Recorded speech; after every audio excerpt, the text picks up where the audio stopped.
الحمدللہ رب العالمین الصلاة والسلام علی سید الانبیاء والمرسلین وعلی آلہ واصحابہ اجمعین اما بعد اعوذ باللہ من الشیطان الرجیم بسم اللہ الرحمن الرحیم بحمد اللہ تعالی ثم الحمد للہ تعالی کہ پروردگار عالم جل وعلا کے احسان اور کرم سے آج آپ کا سبق شروع ہوگا سورۃ المائدہ شریفہ کی 27 نمبر آیت شریفہ سے آگے۔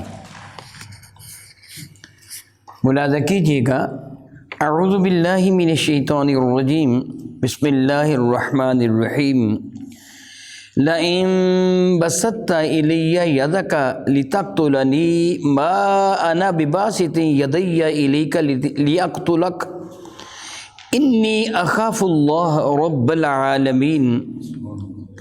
لئن بسطت، اگر تو پھیلائے گا، دراز کرے گا، لمبا کرے گا، الیہ یدک، میری طرف اپنے ہاتھ کو، یعنی اگر تو دست درازی کرے گا، زیادتی کرے گا، میری طرف اپنا ہاتھ بڑھائے گا اس مقصد کے لیے کہ لتقتلنی، کہ تو مجھ کو قتل کر دے، ما انا بباسط یدیہ، تو میں اپنا ہاتھ نہیں بڑھاؤں گا تیری جانب، الیک، تیری جانب، لیقتلک، تاکہ میں تجھے قتل کر دوں، یعنی اگر تو دست درازی کرے گا تو میں تیری طرف ہاتھ دست درازی کا نہیں بڑھاؤں گا۔ انی اخاف اللہ، اس لیے کہ انی اخاف اللہ، میں ڈرتا ہوں اللہ تعالیٰ سے، رب العالمین، اس اللہ سے جو کائنات کا رب ہے۔ اسے سمجھنے کے لیے آپ کو پچھلے احبار کا بھی ذہن میں رکھنا ہوگی۔ ملاحظہ کیجئے، پروردگار عالم جل وعلا میرے اور آپ کے کریم آقا اپنے محبوب مکرم حضور سید کون و مکان علیہ طیب الثنا سے ارشاد فرماتا ہے، اے محبوب مکرم علیہ الصلوۃ والسلام، وَاتْلُ عَلَيْهِمْ نَبَأَ بَنِي آدَمَ، ان لوگوں کے سامنے آدم علیہ السلام کے بیٹوں کا قصہ ذکر فرمائیے، بالحق، جو صحیح ہے وہ ذکر فرمائیے۔ مراد کیا ہے کہ یہود و نصارہ نے جو اس میں ملاوٹیں کر رکھی ہیں، ان اسرائیلیوں نے جو اس کو بگاڑ رکھا ہے، اے محبوب مکرم تو وہ بیان فرما جو حقیقت ہے۔ انہوں نے تو اس حقیقت کو دائیں بائیں کر رکھا ہے نا، اپنی طرف سے کہانیاں بنا رہی ہیں، ان کہانیوں کو جھٹلاتے ہوئے تم حقائق کو بیان فرمائے، اس لیے فرمایا بالحق، جو سچی بات ان کو بتا دی کہ حقیقت کیا تھی۔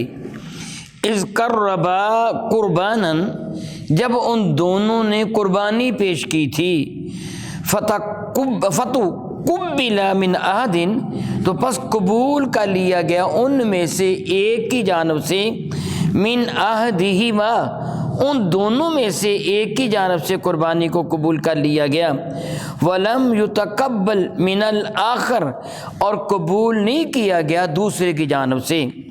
قال، تو دوسرے نے یہ کہا، لأقتلنک، ضرور بے ضرور میں تجھ کو قتل کر دوں گا۔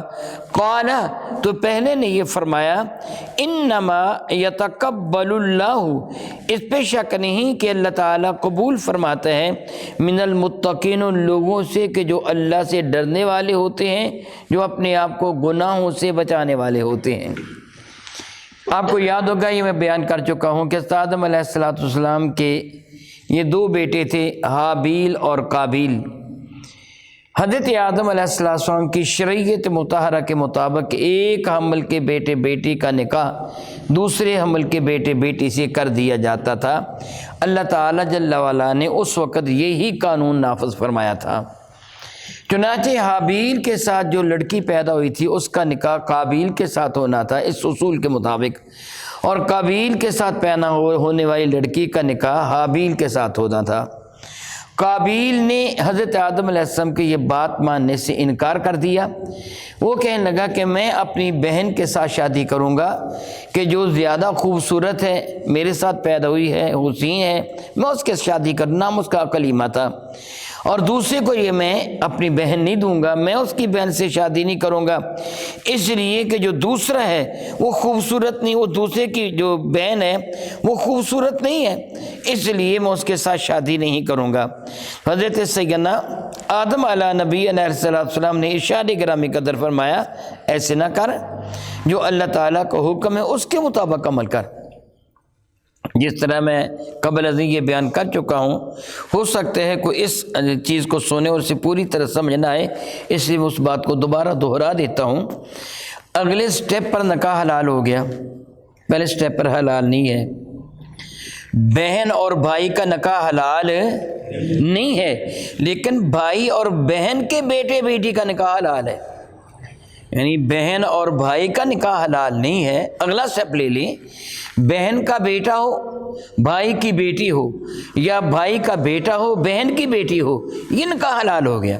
حالانکہ اس کو بھی ہم کہتے ہیں کہ تائے کا بیٹا بھائی، پھوپھی کی بیٹی بہن، کہتے ہیں ان کو بھی ہم بہن ہیں، بہن اور بھائی۔ لیکن یہ نکاح جس طرح آج حلال ہے، اس طرح اس زمانے میں ایک حمل کے بیٹے بیٹی کا دوسرے حمل کے بیٹے بیٹی سے نکاح حلال تھا۔ یہ قانون اللہ تعالیٰ جل وعلا کا ہے، وہ جو چاہے جیسے چاہے نافذ فرمائے، کسی کی جرت نہیں اس کے ہاں دخل اندازی کر سکے۔ بصورت دیگر کیا ہوتا، اللہ کوئی اور آدم پیدا کرتا، اللہ تعالیٰ کوئی اور ہوا پیدا کرتا، پھر ان کے بیٹے بیٹی کا ان کے بیٹی بیٹی سے۔ اللہ تعالیٰ جل وعلا نے ایسے نہیں فرمایا، من نفس واحد فرمایا کہ ایک جان سے تمہیں پیدا فرمایا ہے تاکہ تمہارا آپس میں پیار اور محبت بڑھتا رہے۔ بہرحال انہوں نے نہیں مانا، یعنی حابیل نے مان لیا، قابیل نے نہیں مانا، تو قابیل نے حابیل کے لیے کہا کہ میں تجھ کو قتل کروں گا۔ اب سمجھیے، قال، تو حضرت، میں ان کو یہی کہوں گا، حضرت ہی کہوں گا، لئن بسطت الی یدک، کس نے کہا؟ قال انما یتقبل اللہ من المتقین، کہ اللہ قبول ان سے فرماتا ہے جو متقی ہوتے ہیں۔ اور متقی کون ہوتے ہیں؟ جو اپنے رب سے ڈرتے ہیں، رب کا حکم مانتے ہیں، اپنے آپ کو گناہ سے بچاتے ہیں، اپنے والد ذی وقار حضرت سیدنا آدم علیہ السلام کا حکم مانتے ہیں۔ حضرت آدم اباجی تھے، والد ذی وقار تھے، جو ماں باپ کا نافرمان نہیں ہے، جو اللہ کا نافرمان نہیں ہے، میں وہ ہوں، یعنی متقی ہوں۔ تو اللہ کا بھی نافرمان ہے، باپ کا بھی نافرمان ہے، اور تو اس حکم کی نافرمانی کا، اس لیے تو متقی نہیں ہے۔ یعنی قبولیت کا سبب تقوی ہے۔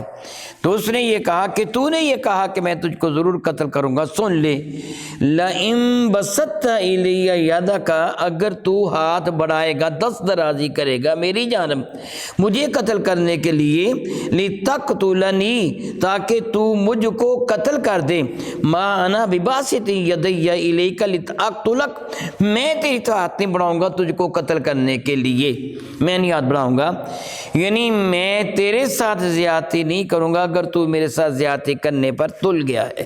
زیادتی کرے گا، میں زیادتی نہیں کروں گا، میں تجھے قتل نہیں کروں گا، اس لیے کہ قتل کرنا ابا جی نے بتایا، یعنی آدم علیہ السلام نے، حرام ہے، گناہ ہے، اللہ کی نافرمانی ہے۔ میں یہ نافرمانی نہیں کروں گا کہ میں اللہ کے حضور متقی بننا چاہتا ہوں، تو گناہ گار ہو رہا ہے۔ سبحان اللہ و بحمدہ۔ میرے اور آپ کے کریم آقا رسول عربی شفیع معظم رحمت عالم صلی اللہ علیہ وسلم نے ارشاد فرمایا تھا، حدیث ہے جس کا مفہوم یہ بنتا ہے، قیامت کے نزدیک دو آدمی جو لڑائی کریں گے، قاتل بھی جہنم میں جائے گا، مقتول بھی جہنم میں جائے گا۔ قیامت کے قریب جا کر، یہ پرفتن دور ہے، آج کے دور کی میرے کریم آقا نے بات کی تھی، اس پرفتن دور میں قاتل بھی جہنم میں جائے گا، مقتول بھی جہنم میں جائے گا۔ تو کریم آقا کی بارگاہ بے کس پناہ میں صحابہ کرام رضوان اللہ تعالی اجمعین نے عرض کیا تھا، یا رسول اللہ صلی اللہ تعالی علیہ وسلم، قاتل جہنم میں جائے گا، یہ بات تو سمجھ آتی ہے کیونکہ اس نے ایک ایمان والے کو قتل کیا ہے، قاتل تو جہنم میں جائے گا، مقتول کیوں جہنم میں جائے گا؟ اس بیچارے کا قصور کیا ہے؟ ایک وہ قتل ہو گیا کہ جہنم میں جائے؟ میرے کریم آقا حضور رحمت عالم صلی اللہ علیہ وسلم نے ارشاد میں، دراصل وہ دونوں ایک دوسرے کو قتل کرنے کی کوشش کریں گے، وہ اس کو قتل کرنے کی کوشش کرے گا، اس کو قتل کرنے کی کوشش کرے گا۔ میں اپنے رب سے معافی مانگتا ہوں یہ جملے کہہ رہا ہوں۔ آج کل کیا ہوتا ہے، کوئی جماعت وہ احتجاج کرنے کے لیے سڑک پر آتی ہے اور پھر وہ توڑ پھوڑ کرتی ہے، پھر وہ سنگ باری کرتی ہے، پھر دکانوں کے شیشے توڑتے ہیں، بسوں کو توڑتے ہیں، آگ لگاتے ہیں۔ اس کے رد عمل کے طور پر حکومت ان کو روکنے کے لیے پولیس کو حکم دیتی ہے، ان کو منع کرو۔ اب دونوں کا مقابلہ ہو جاتا ہے، پولیس والے ان پر فائرنگ کرتے ہیں، یہ پولیس پر فائرنگ کرتے ہیں، وہ دونوں ایک دوسرے کو قتل کرنا چاہتے ہیں کہ نہیں؟ ایسے ہے نا. اسی طرح ناجائز طور پر لڑائی ہو جاتی ہے، جس طرح ہمارے یہاں عام طور پر لڑائیاں ہوتی ہیں، وہ دونوں پارٹیاں مد مقابلہ جاتی ہیں، وہ اس پر فائرنگ کرتے ہیں، اس پر فائرنگ کرتا ہے، دونوں ایک دوسرے کو قتل کرنا چاہتے ہیں نا، پھر دونوں برابر کے مجرم بنے کہ نہیں؟ دونوں برابر کے مجرم بنے. میرے کریم آقا نے یہی فرمایا تھا کہ قاتل بھی جہنم میں جائے گا، مقتول بھی جہنم میں جائے گا. اب یہاں دیکھیں کہ قاتل کہہ رہا ہے کہ میں تجھ کو قتل کروں گا، اور مقتول کہہ رہا ہے کہ میں تجھ کو قتل نہیں کروں گا. سبحان اللہ تعالی و بحمدہ.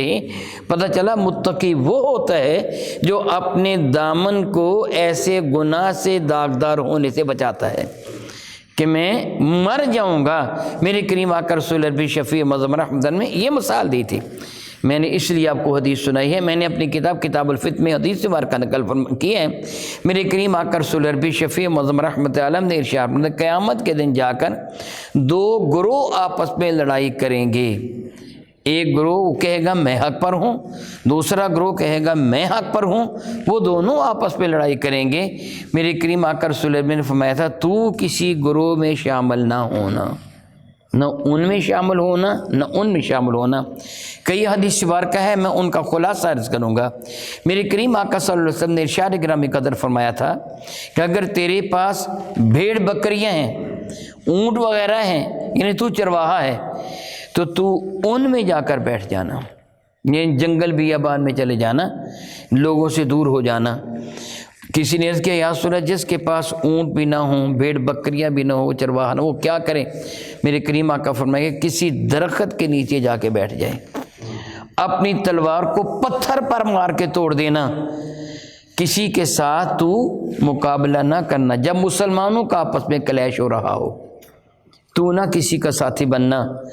ایک صحابی کہنے لگے یا رسول اللہ اگر کوئی مجھ کو مجبور کرے کہ میرے ساتھ چل، میں نہ جاؤں، نتیجہ تن مجھے قتل کر دیا جائے تو پھر کیا بنے گا؟ میری کریم آقا فرمائیں گے تو آدم کو اس بیٹے کی طرح ہو جانا جو آج آپ پڑھ رہے ہیں. حضور نے فرمایا تم آدم کو اس بیٹے کی طرح ہو جانا کہ اس سے قتل کیا نہیں تھا، قتل ہو گیا تھا. جو پہلے میرے کریم آقا نے جو صورتحال ذکر فرمائی ہے کہ تو دنیا سے دور ہو جانا، جنگل بیابان میں نکل جانا، ٹاٹ پہ جا بیٹھ جانا، تو دو لوگوں میں مشغول نہ ہونا، ان میں حصہ نہ لینا. دراصل ہو گیا تھا کہ اپنی جان بچانا یہ فرض ہے. یہ نہیں کہ اپنے آپ کو بندہ قتل یا آؤ جی مجھے قتل کر دو، نہیں، اپنے آپ کو قتل کے لیے پیش نہ کر. جہاں تک ممکن ہو سکے اپنی جان بچا، لیکن اگر وہ مد مقابل تیرا مسلمان تو اس کو تو قتل نہ کر. کریم آقا کا ارشاد گرامی قدر ہے جس نے بلا وجہ کسی مسلمان کو قتل کیا، وجہ کیا ہے؟ جس طرح وہ حد ہے، چور ہیں، ڈاکو ہیں، غدار ہیں، وغیرہ وغیرہ، باغی ہیں، حکومت وقت ان کو قتل کرے گی. قاتل ہے اس کو قتل کیا جائے گا. جو قتل کے لائق نہیں ہے، میرے نبی فرماتے ہیں جو اس کو قتل کرے گا وہ جہنم میں جائے گا. جس طرح اللہ تعالیٰ فرماتے ہیں جس نے ایمان والے کو قتل کیا وہ جہنم میں فجزاؤ جہنم، وہ جہنم میں جائے گا. کب تک؟ معاذ اللہ خالد فیہا، وہ ایک طویل عرصہ تک جہنم میں رہے گا. اللہ یعوذ باللہ تعالیٰ ثم اللہ یعوذ باللہ تعالیٰ. اور یہ بھی سن لیجئے میرے اور آپ کے کریم آقا حضور رحمت عالم صلی اللہ علیہ وسلم نے ارشاد فرمایا تھا کہ آج قیامت تک جو بھی ایمان والے کو قتل کرے گا ایک گناہ قاتل کے سر ہوگا، دوسرا گناہ آدم کے بیٹے کے سر ہوگا جس نے قتل کی ابتدا کی تھی. معاذ اللہ تعالیٰ، اتنا زبردست گناہ، معاذ اللہ تعالیٰ ثم معاذ اللہ تعالیٰ.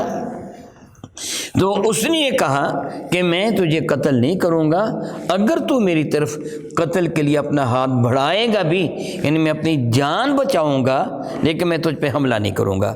کیوں نہیں کروں گا؟ انی اخاف اللہ رب العالمین، کہ میں ڈرتا ہوں اس اللہ سے جو کائنات کا پالنے والا ہے. بہت اچھی طرح آپ جانتے ہیں، بہت اچھی طرح جانتے ہیں ظالم قاتل نے بھی مر جانا ہے، مظلوم مقتول بھی دنیا سے چلا گیا، زندہ کسی نے بھی نہیں رہنا ہے. تو پھر بارگاہ رب العزت پہ دیکھیے کہ کس کے لیے نجات ہے اور کس کے لیے سزا ہے۔ اگر اللہ تعالیٰ اتنی سی عقل عطا فرما دینا تو شاید ہمارے یہ جھگڑے نہ ہوں، شاید ہماری یہ لڑائیاں نہ ہوں، شاید ہم اپنے آپ کو سلجھا لیں۔ اللہ رب العزت جل وعلا میرے کریم آقا کے صدقہ سے ہمیں عمل کی توفیق عطا فرمائے۔ او کما قال اللہ تبارک و تعالی واللہ تعالی اعلم باسرار کتابی۔ الصلاۃ والسلام علیکہ یا سید